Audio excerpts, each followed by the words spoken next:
Kota Mataram merupakan kota pelajar di Provinsi Nusa Tenggara Barat. Keadaan ini dilihat dari fasilitas pendidikan yang tersedia di Kota Mataram cukup memadai. Dan perlu kita ketahui ada salah satu sekolah menengah favorit di Kota Mataram, yaitu SMP Negeri 13 Mataram.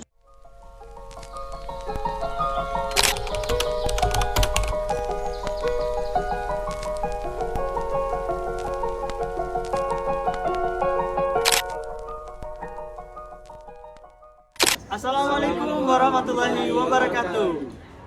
Kami dari mahasiswa Universitas Muhammadiyah Mataram akan melaksanakan PLP 1 di SMP 13 Mataram.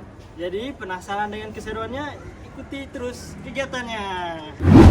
SMPN Negeri 13 Mataram berlokasi di Jalan Pemuda nomor 63B Kota Mataram, dan SMPN 13 Mataram juga dikenal sebagai sekolah ramah anak. Luas tanah SMPN 13 Mataram berkisar antara 42.131 meter persegi, dan tanah SMPN 13 Mataram bergabung dengan SMAN 3 Mataram dalam satu sertifikat. Dan untuk akreditasi terakhir SMPN 13 Mataram pada tanggal 28 November 2023 dengan akreditasi A. Jumlah tenaga pendidik keseluruhan di SMPN Negeri 13 Mataram sebanyak 54 pendidik, dan semua itu terbagi menjadi 3 bagian, yakni guru ASN sebanyak 24, guru P3K sebanyak 16, dan guru honorer sebanyak 14. Total keseluruhan siswa pada Januari 2024 sebanyak 997 siswa, dan terbagi menjadi 3 tingkatan kelas 7 sebanyak 349 siswa, kelas 8 sebanyak 317 siswa, dan kelas 9 sebanyak 331 siswa. Assalamualaikum warahmatullahi wabarakatuh. Ya, terkait tugas dari PLP Umat Mataram, saya ingin menyampaikan sekilas tentang SMPN 13 Mataram, di mana SMP 13 Mataram awalnya itu dulu berdiri sejak bulan April tahun 1992. Kemudian kepala sekolahnya sampai dengan saat ini ada 6 kepala sekolah, artinya 7 dengan saya. Saya Ahmad Saihu ter-SK-kan sebagai kepala sekolah SMPN 13 pada tahun 2020 bulan Mei. Sehingga saya sekarang kurang lebih hampir 4 tahun. Kemudian dari segi visi dan misi SMP 13 Mataram ini kami singkat dengan mantap berdasi. Apa kepanjangannya mantap berdasi? Maka harapan kami sebagai kepala sekolah yang pertama tentu semua siswa yang pertama adalah beriman. Yang kedua tentunya bertakwa. Kemudian yang ketiga itu berdisiplin. Kemudian berbudaya yang baik, dan yang terakhir tentunya yang kami harapkan prestasi tentunya. Jadi sekali lagi, mantap berdasi itu beriman, bertakwa, berdisiplin, kemudian berbudaya yang baik dan berprestasi. Kemudian bagaimana tentunya cara mengimplementasikan visi dan misi, tentunya dengan berbagai kegiatan, terutama kegiatan rutin, antara lain adalah apel upacara bendera setiap Senin, kemudian itu yang rutinitasnya, kemudian tentunya juga apel pada hari-hari besar nasional seperti kemerdekaan, 10 November dan sebagainya pasti dilaksanakan. Kemudian yang kedua tentunya dengan imtak, kegiatan imtak setiap hari Jumat yang diikuti oleh seluruh siswa, tetapi tentunya dipilah, yang Muslim tempatnya lain, yang Hindu tempatnya lain, kemudian yang Kristen maupun Buddha tentunya tempatnya lain. Dan kami sudah menyiapkan untuk semua tempat-tempat itu tentunya Alhamdulillah bisa berjalan dengan lancar. Kemudian cara berikutnya tentu dengan mengikuti berbagai event kegiatan dan kita pun terlibat jika pemerintah kota mengadakan event untuk kita backup termasuk juga lomba-lomba. Ya, jadi dari segi lomba ini banyak sekali, termasuk lomba tadarusan, ya, termasuk lomba satu Muharram dan sebagainya, ya, untuk tahun baru Islam. Kemudian yang berikutnya adalah dengan memperingati hari-hari besar agama. Ya, ada Maulid, ada Isra Mi'raj dan sebagainya, dan tentunya juga bukan agama saya, juga memperingati hari besar nasional tentunya. Kemudian bagaimana sistem kegiatan kurikulum yang dianut oleh SMP 13? Tentu kami sudah menggunakan kurikulum 13, tetapi masih pada tahap mandiri berubah.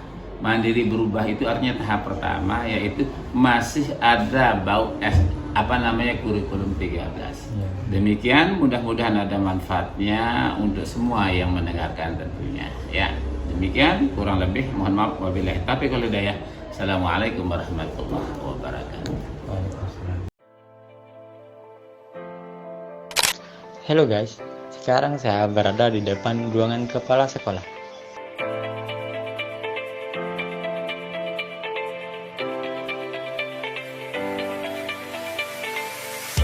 Ruangan ini adalah ruangan yang menjadi kantor utama untuk kepala sekolah di sebuah institusi pendidikan. Ruangan ini berfungsi sebagai pusat administrasi dan manajemen sekolah. Di sini kepala sekolah melakukan berbagai tugasnya seperti perencanaan strategis, pengolahan anggaran, pengambilan keputusan penting, komunikasi dengan staf, siswa, dan bahkan orang tua wali, serta memimpin pengembangan kurikulum dan program sekolah. Ruang kepala sekolah sering dilengkapi dengan meja kursi, komputer, CCTV, dan berbagai dokumen penting terkait administrasi sekolah. Halo guys, sekarang kita berada di depan ruang guru. Ruang guru berfungsi sebagai tempat guru bekerja dan istirahat serta menerima tamu, baik peserta didik maupun tamu lainnya. Ruang guru juga bisa dipakai untuk menyimpan dokumen-dokumen penting tentang anak didik mereka. Ruang guru juga sangat berfungsi untuk para guru-guru atau staf sekolah lainnya. Halo guys, sekarang kita berada di depan ruang tata usaha.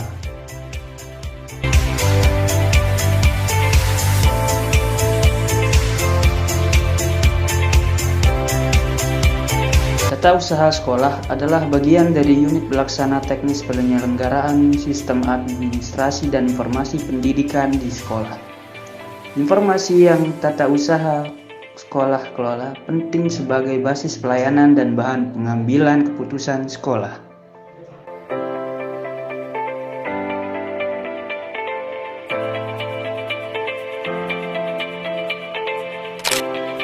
Halo guys, sekarang kita berada di depan ruang BK.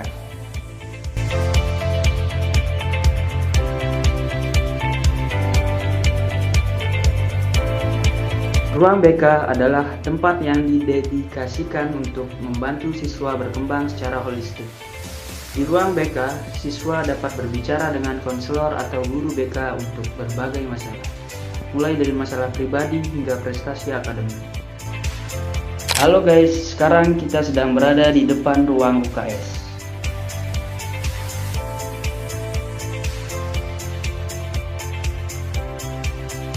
Usaha kesehatan sekolah atau yang biasa disebut dengan UKS merupakan ruangan khusus yang digunakan untuk siswa ketika dalam keadaan sakit.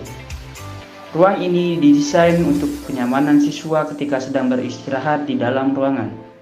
Ruang UKS biasanya memiliki beberapa alat periksa kesehatan yang dibutuhkan oleh siswa. Halo guys, sekarang kita berada di depan laboratorium komputer.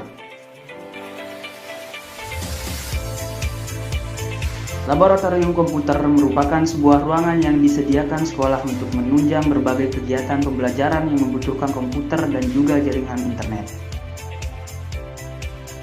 Pada ruangan ini terdapat berbagai fasilitas seperti komputer, papan tulis, proyektor, meja, kursi, dan lainnya.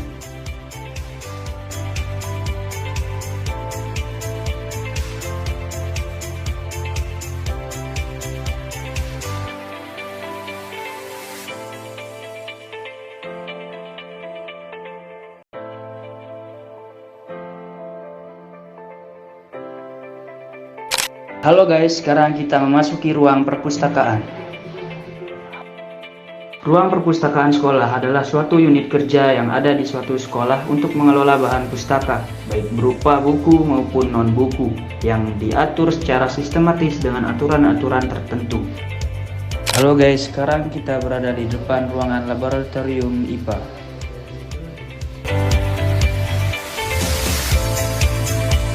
Ruangan ini biasanya dirancang khusus untuk melakukan percobaan, penelitian, dan eksperimen dalam berbagai bidang ilmu pengetahuan alam seperti fisika, kimia, dan biologi. Ruangan ini dilengkapi dengan peralatan dan instrumen khusus yang dibutuhkan untuk melakukan eksperimen seperti mikroskop, alat-alat pengukur, tabung reaksi, dan lain sebagainya. Tujuan utamanya adalah untuk memfasilitasi siswa atau peneliti dalam memahami konsep-konsep ilmiah dan melakukan praktik secara langsung.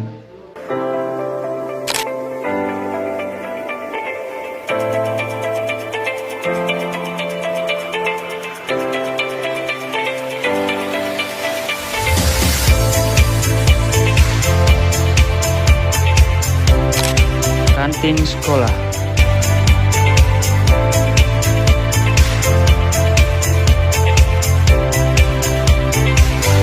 Halo guys, sekarang kita berada di Greenhouse.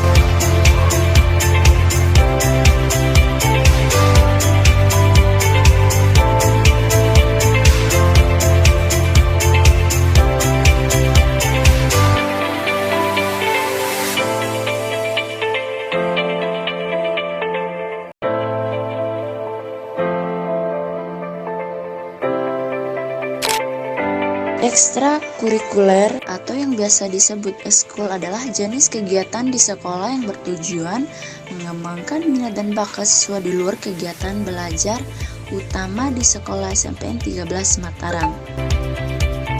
Yuk kita intip keseruan ekstrakurikuler yang ada di SMPN Negeri 13 Mataram.